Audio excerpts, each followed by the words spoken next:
8월에도 야고보서의 말씀을 함께 나누도록 하겠습니다. 8월의 본문은 2장부터 4장까지의 말씀인데요. 주제를 삶으로 보여주는 믿음, 삶으로 보여주는 믿음으로 정했습니다. 7월의 주제는 삶으로 검증되는 믿음이었습니다. 삶으로 검증되는 믿음. 믿음이라는 것이 그 믿음의 현주소가 이렇게 자연스럽게 어떤 과정을 거치면서 검증이 된다. 이제 그런 주제가 7월의 주제였다면, 드러나는 거였다면, 이 8월의 주제는 삶으로 보여주는 믿음. 신자 자신이 주체적으로 자신의 믿음을 증명해 보여주는 좀 더 적극적이고 그리고 능동적인 어떤 그런 믿음의 증명에 관한 그런 주제로 8월의 주제를 정했습니다. 야고보서가 강조하고 있는 것이 행함이지만 바로 그 행함이라는 것이 믿음에 근거해서 나오는 것이기 때문에 굳이 행함이라는 말을 사용하지 않아도 단지 믿음이라는 말만을 사용한다 할지라도 충분히 그 의미가 전달될 수 있습니다. 그래서 의도적으로 행함이라는 말보다는 믿음이라는 말을 더 강조하고 있죠. 믿음이 있는 게 맞으면 행함은 자연스럽게 증명할 수 있는 것이 되기 때문입니다. 이제 어제로 도쿄올림픽 그 양궁 종목이 전부 다 끝났습니다. 우리 한국 대표팀의 성적이 5개 중에 금메달 4개를 따는 그런 말하자면 쾌거를 이제 이룰 수 있었죠. 물론 하나 더 따지 못한 것이 아쉬웠긴 하지만은 어떤 세상의 어떤 나라도 대한민국이 양궁의 최강자다라고 하는 데에 대해서는 이견이 없을 거라고 생각이 됩니다. 온 세계가 양궁의 최강자는 대한민국이라고 이제 알고 있고, 대회 때마다 대한민국이 1등을 하는 것을 막기 위해서 끊임없이 규정을 바꿔봤지만은 그러면 그럴수록 더 1인자는 한국이다 하는 것이 더 분명하게 드러나게 됐습니다. 그런데 만약에 올림픽이 끝나고 난 이후에 계속 있게 될 국제적인 양궁 대회에 우리나라가 출전을 하지 않으면서 계속해서 양궁의 최강자는 대한민국이다 라고 만약에 말을 한다면, 당장에는 아무도 그 말에 대해서 아니라 하지 않겠지만 대회가 거듭되면 거듭될수록 너네가 정말 최강자가 맞다면 출전해야 되지 않냐 라고 하는 압박을 분명히 할 것입니다. 시련을 온전히 기쁘게 여기면서 인내하는 모습, 그것이 삶을 통해서 믿음이 있냐 없냐를 검증하는 그런 과정이라면, 삶에서 배어나오는 믿음의 증거가 곧 삶으로 보여주는 믿음이어야만 할 것입니다. 만일 믿음이 있다면 그 믿음을 보여주기 위해서 삶이라고 하는 관역을 향해서 정조준된 행함의 화살을 매일같이 쏘음을 통해서 이것이 바로 믿음이다 라고 보여주면서 승자고 강자라는 것을 보여주어야 할 것 아니겠습니까? 정말 믿음이 있는 게 맞다면 그 믿음을 보여주어야만 합니다. 바로 그런 의미에서 이 오늘의 이 본문은 야고보서 전체에서 가장 중요한 원리를 보여주고 있습니다. 설교의 제목이 행함이 있는 믿음입니다. 행함이 있는 믿음. 이 행함이 있는 믿음이기 때문에 보여줄 수도 있어야 되는 믿음 아니겠습니까? 보여줄 수 있으니까 매력적이고, 보여줄 수 있는 믿음이기 때문에 선한 영향을 끼칠 수 있고, 다른 사람들로 하여금 그 믿음을 볼 수 있게 해주는 것입니다. 오늘은 바로 그 매력적인 믿음, 행함이 있는 믿음과 또 반대로 행함이 없는 믿음, 그리고 행함이 있는 믿음의 실예를 함께 차례로 생각해 보려고 합니다. 첫 번째로 생각해 볼 것은 행함이 있는 믿음은 유익한 믿음이라는 겁니다. 자, 14절을 보겠습니다. 네, 형제들아, 만일 사람이 믿음이 있노라 하고 행함이 없으면 무슨 유익이 있으리요? 그 믿음이 능히 자기를 구원하겠느냐? 믿음은 관념이 아니고 실제입니다. 믿음은 있는 것입니다. 믿음에 대해서 100번 말하는 것보다 믿음을 보여주면 되는 겁니다. 그래서 믿음은 존재하는 것이다. 그러므로 보여줄 수 있다. 다시 말해서 믿음은 존재하는 것이고 그 존재의 가치를 분명하게 보여줄 때에만 진짜 믿음일 수 있다 하는 것이죠. 본문에서는 그것에서 한 발짝 더 나아가서 설명하죠. 그 한 발짝이 뭡니까? 유익입니다. 유익. 믿음이 존재하는 거라면 단지 보여줄 수만 있는 게 아니라 보여줄 뿐만 아니라 유익을 끼칠 수 있는 것이다. 그게 바로 믿음이다 라고 말하고 있어요. 이 14절에서 말하고 있듯이 행함을 통해서 그 유익을 분명하게 보여줄 때 진짜 믿음일 수 있는 것이죠. 이 행함, 이 행한다 라는 말은 이 에르곤이라는 말입니다. 이 헬란말 에르곤은 행한다, 그러니까 행동, 행위, 그 다음에 일. 그래서 영어로 번역하면 워크에 해당하는 말이죠. 이 에르곤이라는 말이 일한다는 거예요. 근데 이 일한다는 에르곤의 뜻 속에는 어떤 뜻도 들어있냐면 고난, 수고 이런 뜻도 들어있습니다. 생각해보면 잘 연결이 되죠. 여러분 왜 일을 하죠? 보상이 있기 때문에 하는 겁니다. 그 일을 다 하고 나면 그 일에 걸맞은 어떤 대가를 줄 것이기 때문에 일을 하는 거죠. 그래서 때로는 일하는 것 자체가 힘들어요. 근데 힘든데도 계속합니다. 그 일의 과정이 고난입니다. 고난임에도 불구하고 계속합니다. 이유는 뭡니까? 보상이 있기 때문이에요. 그 보상이 뭐겠습니까? 분명하게 드러나고 보여지는 유익이겠죠. 유익. 수고와 고난, 무언가를 바라고 기대하면서 그 수고와 고난의 시절을 견디고 감수하죠. 만약에 어떤 사람이 유익한 결과를 위해서 수고스러운 일을 하고 있다면은 그 사람을 격려하고 때로는 박수를 쳐줄 수도 있겠죠. 그런데 만약에 반대로 그 일은 아무리 수고를 하고 아무리 고생을 해도 그 어떤 대가나 보상이 없는 일인데도 그렇게 열심히 한다면 사람들 뜯어말리지 않겠습니까? 유익이 있느냐 없느냐의 문제인 것이죠. 이 유익이라는 말은 이 오펠로스라는 말인데요. 이 오펠로스라는 말이 요즘 많이 쓰여요. 영어에 뭐냐면 베네핏입니다. 베네핏. 어떤 일을 하거나 어떤 곳에 속하면 주어지는 어떤 혜택, 그런 거죠. 그게 베네핏이죠. 그걸 말하고 있는 겁니다. 이 오펠리스라는 말은. 그러니까 믿음을 행함으로 보여준다는 것은 그 과정이 수고스러운 일이고 어려운 일인데, 그런데 그 대가로서의 혜택이 반드시 있게 되어 있다 이거죠. 그러니까 우리의 믿음은 실제 하는 믿음이고, 이 믿음의 일을 계속해서 해 나가는 과정이 수고롭고 어떤 때는 그것이 고난이 되지만 그럼에도 불구하고 계속할 수 있는 이유는 오펠리스, 유익이 있기 때문이라는 거죠. 거꾸로 만약에 유익이 없는 어떤 일을 하고 있다면 그건 아무런 보상이 주어지지 않는 일이기 때문에 수고 거기까지밖에는 안 된다, 이렇게 말할 수 있겠죠. 여러분 사실 그렇죠. 이 믿음하고 어떤 대가, 믿음하고 어떤 보상, 모든 대가와 보상은 계산을 해봐야 되지 않겠습니까? 내가 100만 원어치의 수고를 했는데 50만 원의 보상이 기다린다면 그건 안 할 일인 거예요.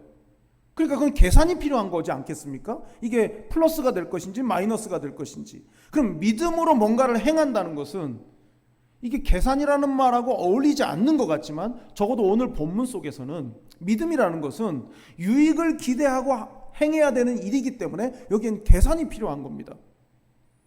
자, 그래서 성경을 좀 찾아보면요, 갈라디아서 5장 6절 함께 보겠습니다. 갈라디아서 5장 6절. 그리스도 예수 안에서는 할례나 무할례나 효력이 없으되 사랑으로서 역사하는 믿음뿐이니라. 만약에 이 갈라디아서 5장 6절을 딱 펴놓고 오늘 본문 야고보서 2장에 좀 전에 읽은 그 14절 이런 말씀을 놓고 보면서 유익이랑 같은 말을 갈라디아서 5장에서 찾는다, 비슷한 말을 찾는다, 그럼 뭐겠습니까? 효력이죠. 효력. 유익하고 비슷한 말을 찾으라면 효력입니다. 근데 이 효력이라는 말이, 우리말 효력으로 되어 있는 이 말이 영어 성경에 보면 value라고 되어 있습니다. 가치라고 되어 있어요.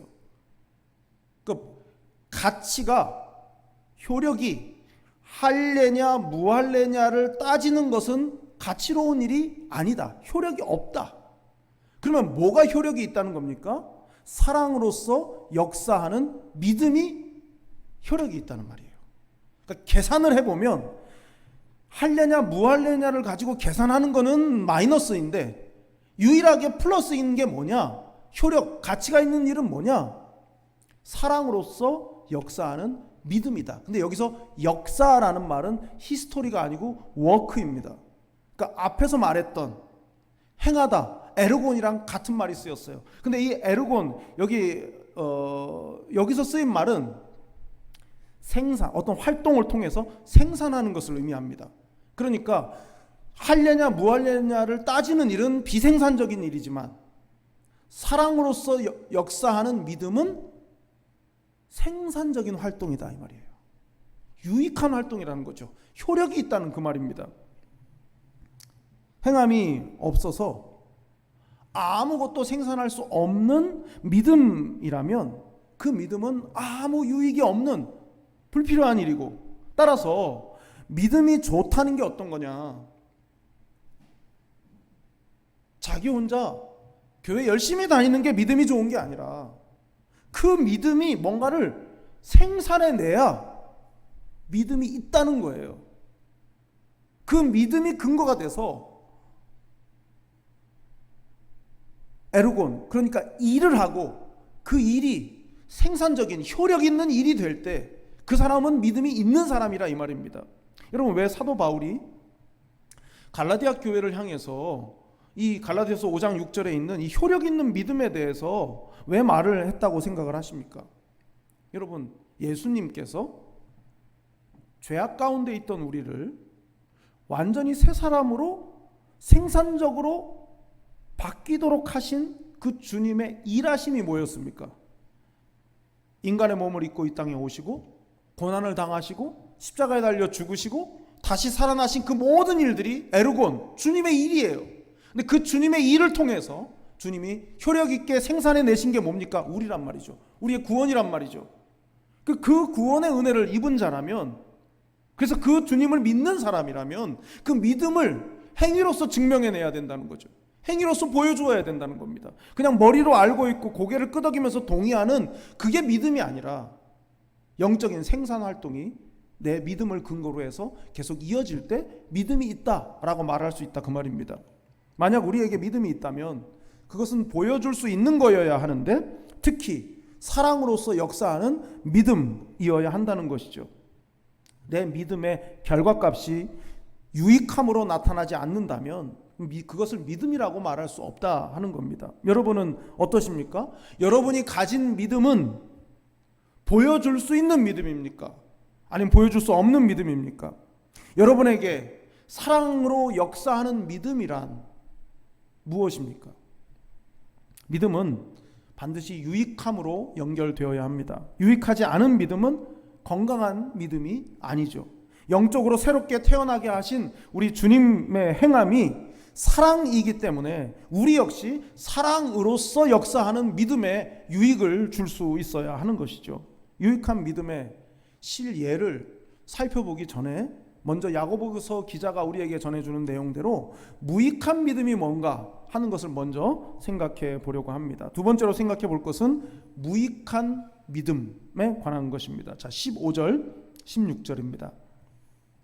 만일 형제나 자매가 헐벗고 일용할 양식이 없는데 너희 중에 누구든지 그에게 이르되 평안히 가라, 덥게 하라, 배부르게 하라 하며 그 몸에 쓸 것을 주지 아니하면 무슨 유익이 있으리요. 믿음은 사람과의 관계 속에서 나타납니다. 어떤 사람이 가진 믿음이라고 말한다고 하면 크게 두 가지의 관계가 있겠죠. 첫 번째는 하나님과의 관계입니다. 하나님을 신뢰하고 하나님께서 내 삶의 주인이시다라고 하는 분명한 고백, 그것이 이제 주님과의 관계를 통해서 경건한 삶을 통해서 나타나는 것이겠죠. 주님과의 관계 속에서 그 믿음이 드러납니다. 그러면 그 주님과의 관계 속에서의 믿음이 반영되는 게 누구와의 관계겠습니까? 곁에 있는 사람들과의 관계죠.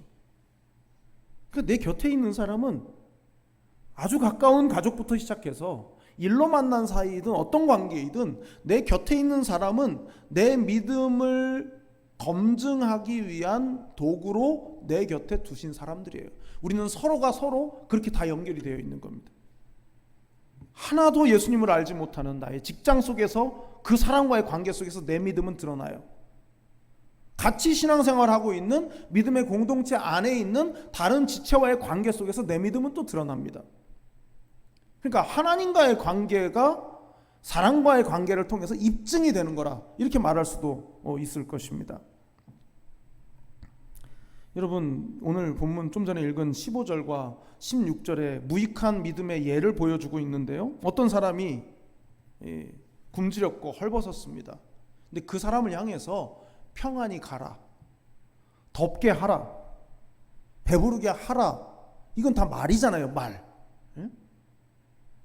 믿음은 말에 있지 않은 거라고 지금 말하고 있는 거예요. 추운 사람한테 왜 그렇게 춥게 입고 다니냐고 말하는 건 그건 믿음이 아닌 거예요. 배고픈 사람한테 뭐 하느라 그렇게 쫄쫄 굶고 돌아다녀, 이렇게 말하는 건 믿음이 아니라는 거예요. 그럼 믿음이 뭐라는 겁니까? 쫄쫄 굶고 있는 사람한테 밥그릇을 주는 거고, 추운 사람한테 옷을 입혀주는 거고, 이게 믿음이라는 거죠. 그게 행함이고 말이죠. 말은 하지만 행함으로 연결되지 않는다면 그 사람의 믿음을 무엇으로 증명할 수 있겠느냐. 그래서 그건 믿음이 없는 거다라고 말하고 있습니다. 그러니까 믿음은 말에 있지 않습니다. 그럴듯한 말을 하고 멋진 말, 감동적인 말을 한다 할지라도 그것이 믿음은 아닙니다. 그 몸에 쓸 것을 주지 않는다면 아무런 유익이 없다라고 말하고 있지 않습니까? 그러니까 유익을 줄 수 없다면 아는 것도 믿음이 아니고 깨달은 것도 믿음이 아니고 그럴듯한 말을 해도 그것은 믿음이 아니라고 말하고 있습니다. 어려운 사람, 특히 헐벗고 굶주린 일용할 양식을 걱정해야만 하는 바로 그 사람을 볼 때 불쌍하고 안 됐다고 생각하는 건 믿음이 아니란 말이죠. 여기에 더해서 그런 사람들에 대해서 안 좋게 말하는 경우들이 있어요. 아니, 저렇게 될 때까지 그동안 뭘 했대, 이런 말. 또 그럴 줄 알았어, 말 좀 듣지, 이런 말들 있죠. 지금 어려운 가운데 있는 사람한테 그런 말을 하는 게 전혀 도움이 되지 않아요. 가장 안 좋은 최악이 뭐냐? 도와주지는 않으면서 혼내기만 하는 거예요. 안 도와주면서 혼내는 거. 그럴 줄 알았어, 말 안 듣더니 아주 쌤통이다, 이런 거는 하나도 도움이 되지 않습니다. 실제적이지 않은 것은 믿음이 아니라는 거죠. 17절을 보면요, 이와 같이 행함이 없는 믿음은 그 자체가 죽은 것이라. 이와 같이 그랬어요. 이와 같이 말만 하고 행하지 않으면 그 믿음은 실제하지 않는 무익한 믿음이라고 말하고 있습니다. 보여주지 못하면 그건 믿음이 아니라는 거죠. 보여줄 수 없다면 믿음이 아니다 이거죠. 가장 안 좋은 것, 말은 하는데 행하지 않는 거겠죠. 자, 믿음으로, 그 믿음을 행함으로 나타낼 때 유익하게 되는 것이고, 유익이라고 함은 아까 갈라디아서에서 본 것처럼 효력을 뜻합니다. 믿음은 믿음은 관계에 기반을 두고 있죠. 우선 믿음은 아까 말씀드린 것처럼 하나님과의 관계 아니겠습니까? 헐벗고 굶주린 형제의 삶에 개입하고 그리고 선하고 실제적인 영향을 끼치는 것은 하나님과의 관계가 건강한 사람일 때 가능한 일이거든요. 잠깐 동정심으로, 불쌍한 마음으로 잠깐 돕는 것은 할 수 있죠. 그런데 하나님께서 정말 원하시는 실제적인 도움과 구체적인 사랑의 실천은 하나님과의 관계가 정립이 제대로 되어 있지 않으면 있을 수 없는 일이라는 것입니다. 어렵고 힘든 사람을 볼 때 그걸 보면서 옳은 소리만 하는 것은 별 의미가 없습니다. 폭력이 될 수 있어요. 돕지 않을 거면 말도 안 해야 됩니다. 어차피 안 도와줄 거면 그냥 말을 안 해야 된단 말이죠. 어떤 경우에는 도움을 주면서 혼내키거나 또 자기 의의를 드러내기도 합니다. 그게 갑질이고 그게 폭력 아니겠습니까? 야고보서 기자가 그걸 얼마나 신랄하게 꼬집어내는지 모릅니다. 자, 19절을 보세요. 네가 하나님은 한 분이신 줄을 믿느냐? 잘하는도다. 귀신들도 믿고 떠느니라. 여러분, 우리가요 보통 이제 이런 말을 하잖아요. 안 보여주기 위해서 꽁꽁 감추어 놓은 거를 누가 용케도 찾아내요. 그럼 뭐라고 말하냐면 귀신같이 알아냈다고 말해요. 귀신같이 알아냈다고. 귀신 같은 믿음이 있는 거예요. 귀신 같은 믿음은 뭐냐? 그냥 말만 하는 거예요. 알기만 하는 거예요. 알기만 하고 행하지 않는 것은 귀신 같은 믿음인 거예요. 하나님이 누구신지를 귀신같이 알기는 하지만 그걸 믿음으로 보여줄 수는 없는 상태, 그것이 바로 귀신 같은 믿음이라 할 수 있겠죠. 그런 믿음을 20절은 뭐라고 말하냐면 헛것이라고 말했어요. 헛것. 사실 엄청나게 충격적인 표현입니다. 믿음이 헛것이다. 이게 신약 성경에 헬란말로 되어 있는데 헬란말 성경도 버전이 여러 개가 있어요. 근데 어떤 버전은 이 헛것이라는 말을 네크로스, 시신이라고 그랬어요. 시신. 보여줄 수 없는 믿음은 시체다, 이렇게 말했어요. 여러분, 사람하고 시체는 분명히 다릅니다. 그 영혼이 떠나가고 죽으면 사람이라고 안 하고 시체라고 그래요. 시신이라고 그래요. 아무 가치가 없는 것이기 때문이죠. 살아있으면 호흡만 해도, 눈만 껌뻑여도 그건 사람입니다. 가치가 있는 거고 인권이 거기에 들어갑니다. 그러나 죽으면 그냥 시신일 뿐이에요. 썩기만을 기다리는. 근데 믿음이 헛것이다? 실체가 없다는 거고 아무 가치가 없다는 거예요. 한번 저는 생각을 해봤어요. 만약 주님께서 저한테 너의 믿음은 헛것이다, 저한테 만약에 그렇게 말씀하신다, 여러분에게 만약에 하나님이 너의 믿음은 헛것이야 이렇게 말씀하신다면 여러분 무슨 생각이 드시겠습니까? 지금껏 내가 50년 동안 내가 많은 것을 참고 많은 것을 희생하고 많은 것을 견디면서 내가 신앙생활을 했는데 이게 아무것도 아닌 거라고? 이건 내 인생 전체를 부정하는 일인 거예요. 그러니까 여러분, 믿음이 헛것이다 라는 말이 그냥 나는 믿음이 좀 없나 보다 이런 차원이 아닌 거예요. 내 존재 자체가 부정당하는 거예요. 엄청난 말인 겁니다, 이것이. 근데 그 헛것이 뭐가 헛것이라는 겁니까? 알기는 하고 말하기도 하고 다 하는데 행하지 않으면, 믿는다 하면서 행하지 않으면 시체라는 거예요. 너무 무서운 말씀이죠, 사실은요. 하나님이 누구신지를 알고 믿는다고 하면서도 내 바로 옆에 있는 형제에게 실제적이고도 눈에 보이는 구체적인 사랑으로 다가갈 수 없다면 그냥 나는 헛것인 거예요.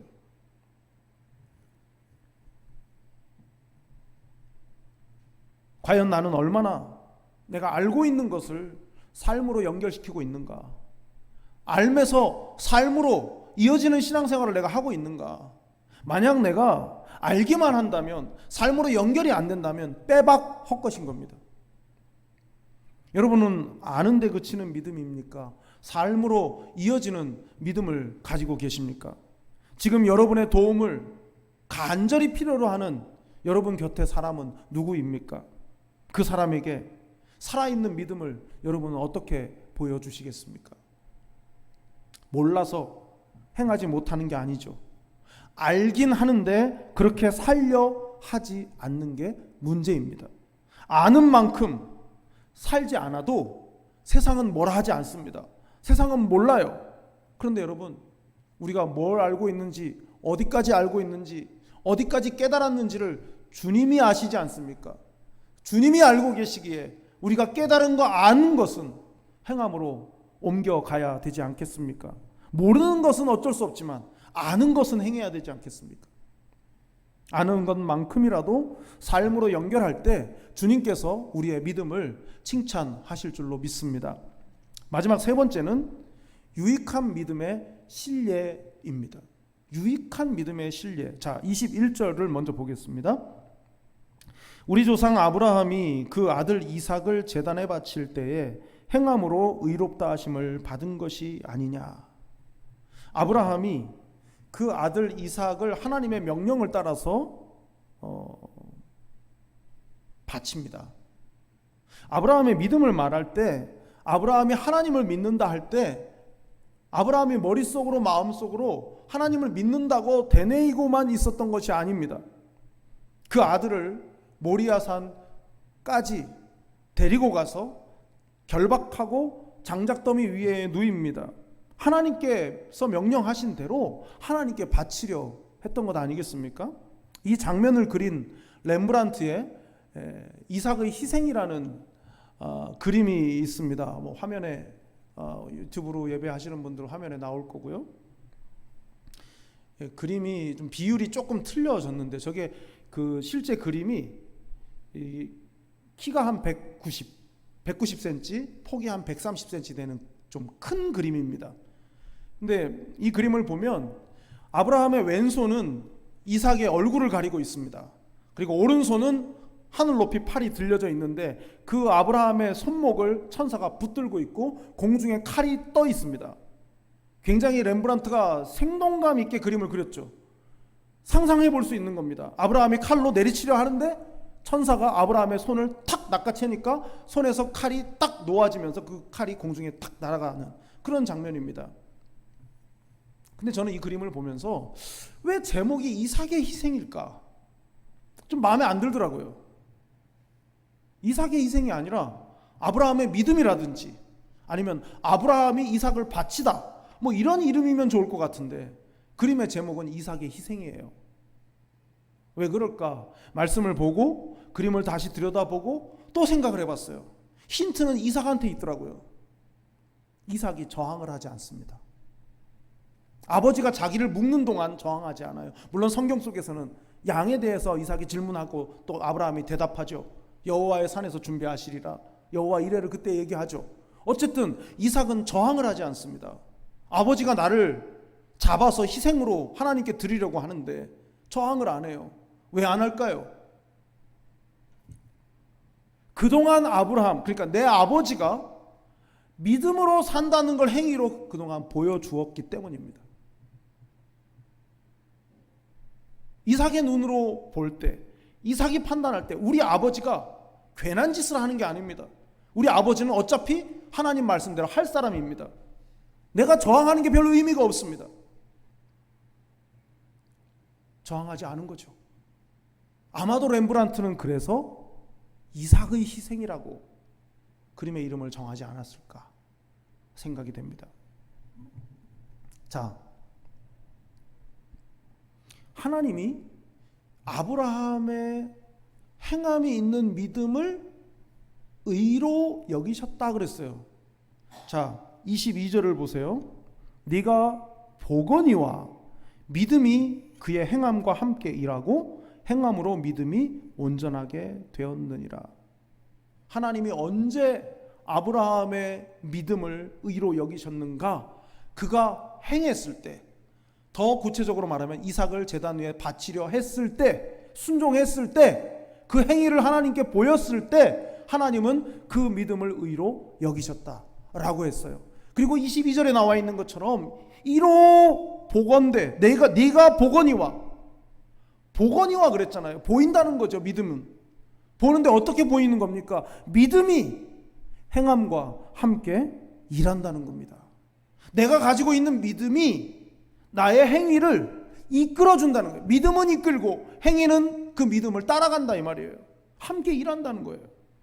아들 이삭을 제단에 바친 것이 그의 행함이고 바로 그 행함을 하나님은 믿음에서 비롯된 것으로 인정해 주셨다는 겁니다. 네가 보거니와, 믿음은 보이는 거라는 뜻이죠. 보여줄 수 없다면 믿음이 아닌 겁니다. 이처럼 아브라함의 보여주는 믿음, 앞에서 말한 유익한 믿음, 이것을 하나님께서 의로 여기셨습니다.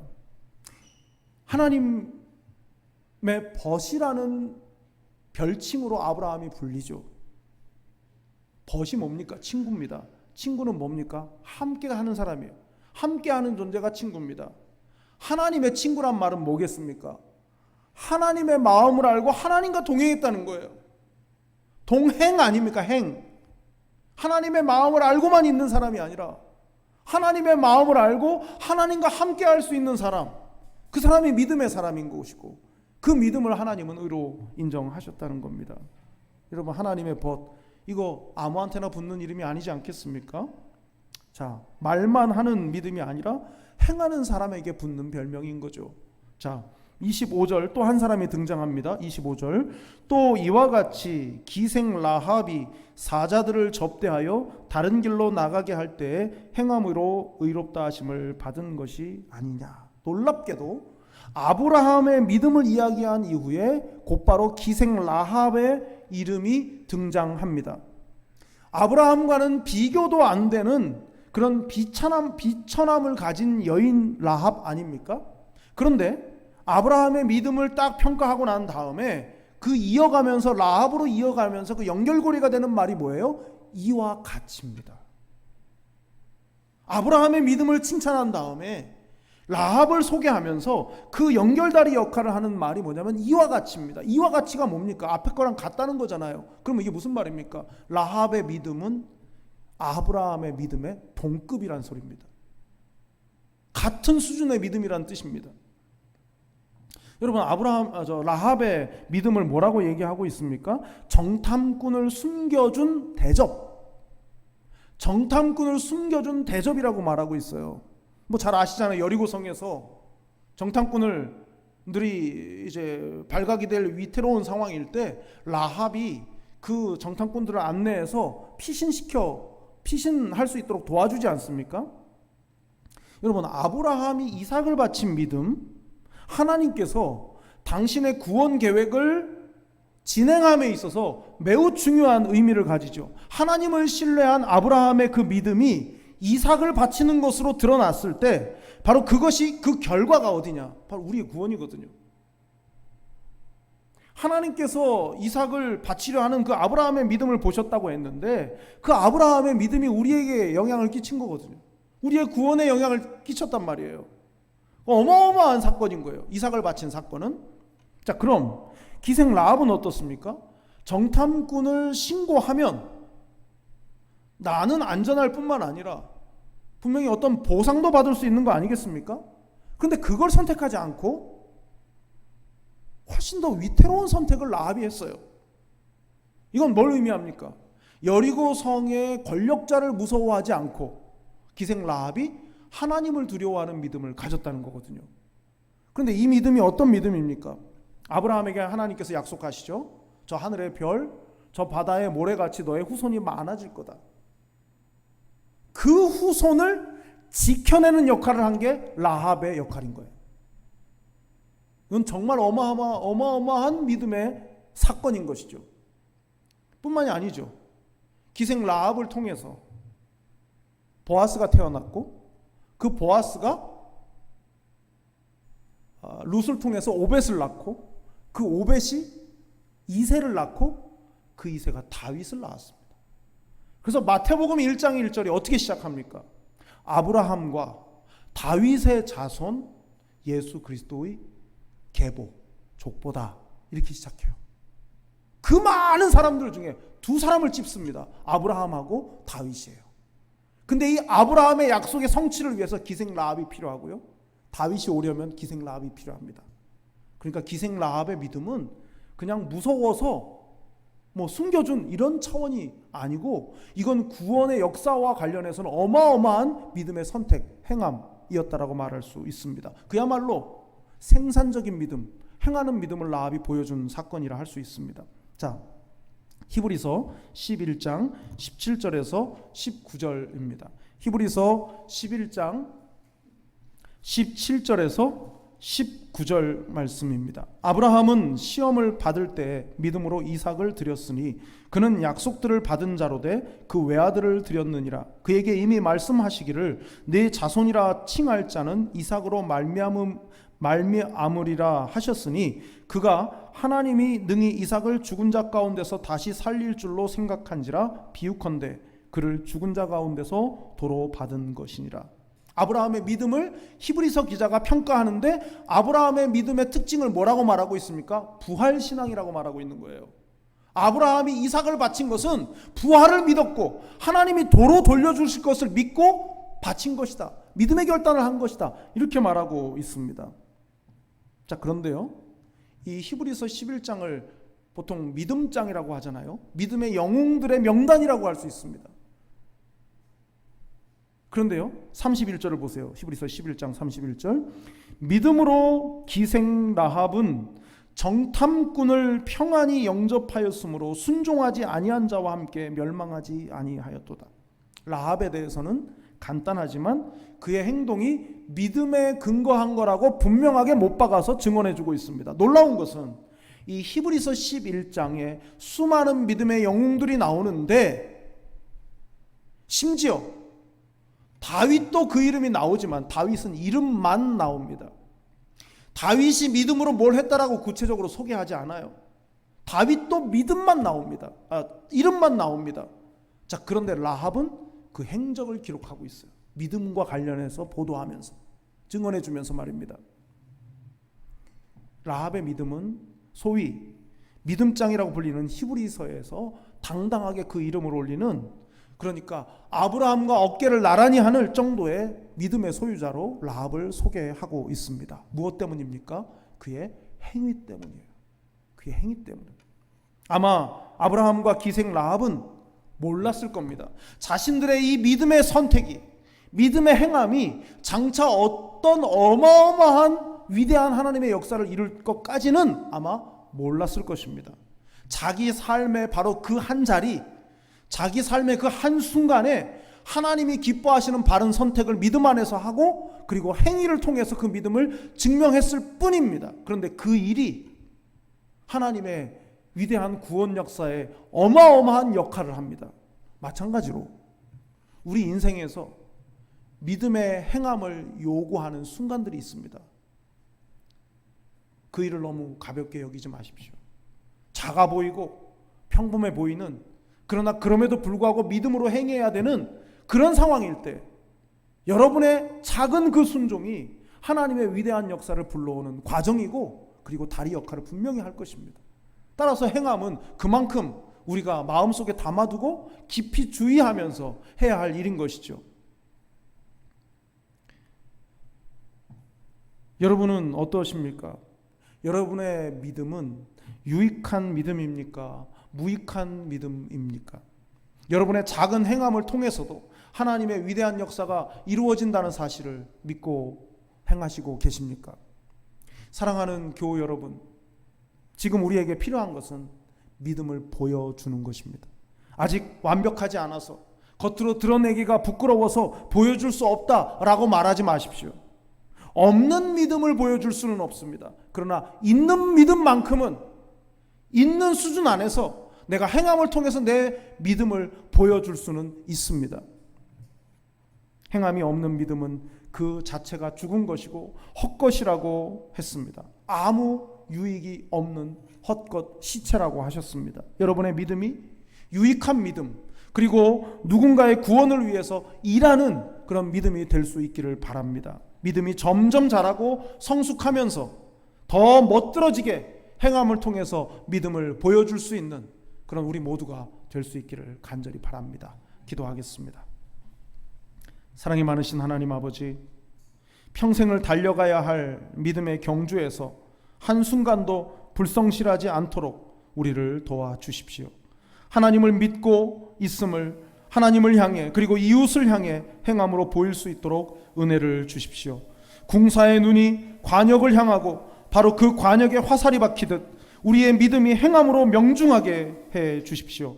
알기만 하고 말할 줄만 아는 어그러진 믿음이 아닌 유익한 믿음으로 사람을 살리고 세상을 변화시키는 행함의 사람이 되게 해 주십시오.